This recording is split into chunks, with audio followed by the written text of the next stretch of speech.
ngojek sih mbak. Kalau boleh tahu nama kakaknya siapa ya? Nama saya Anissa. Anissa. Anissa sebelumnya udah pernah melakukan konseling belum? Belum pernah sih, ini baru pertama kali. Jelaskan dulu ya apa itu konseling. Jadi proses konseling ini memiliki 3 asas. Yang pertama itu asas keterbukaan, di mana Mbak Anissa ini ceritakan apa saja, jangan ada yang tutup-tutupi.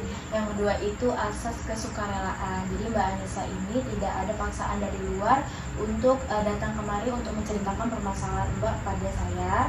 Dan yang ketiga itu adalah asas Kerahasiaan. oh ya.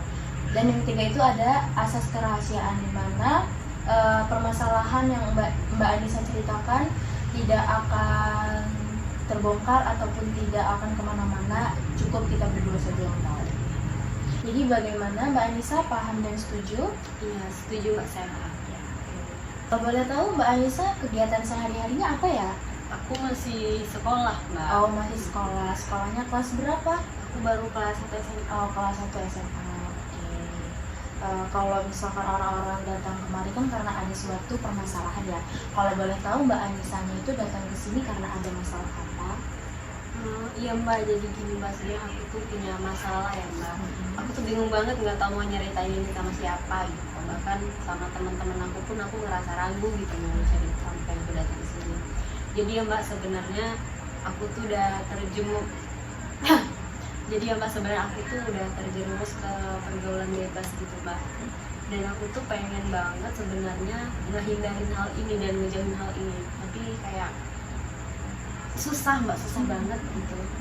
Untuk Mbak Anissanya sendiri udah sampai mana, sejauh mana pergaulan bebas di Mbak ini?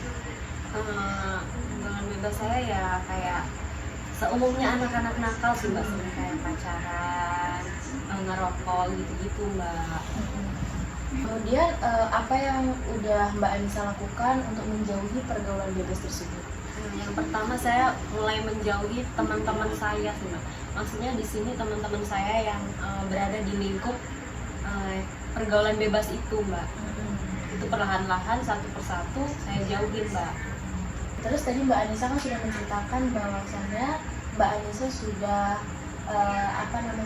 mencari atau teman yang lingkungannya yang baik-baik gitu kan. Nah, itu ada dampaknya nggak dari Mbak sendiri kayak jauh dari teman gitu?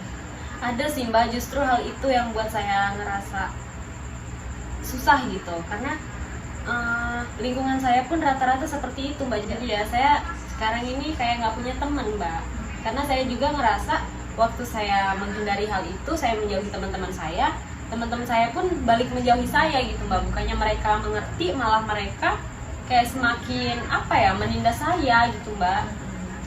Nampaknya Mbak Anissa ini sangat kesal, sangat emosi ya.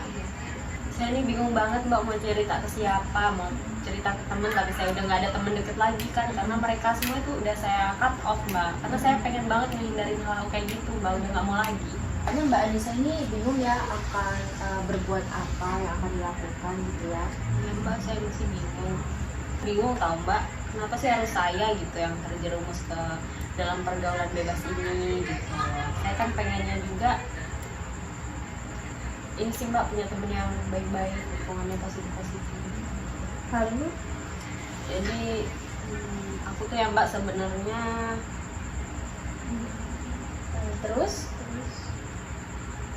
aku udah males banget tau mbak ini berkawan sama orang gitu, temenan sama orang. Apa aku nggak usah temenan lagi ya mbak sama siapapun, soalnya aku ngerasa mereka semua ini jahat sama aku mbak. Nggak ada yang benar, semuanya ngajak ke arah negatif semua. ya berarti ya itu yang Mbak ceritain itu permasalahannya. Nah, dari Mbak ceritain dari awal hingga akhir, apakah Mbak merasa cukup lega karena sudah menceritakan ke saya? Alhamdulillah lega sih mbak, rasanya kayak lebih plong aja gitu.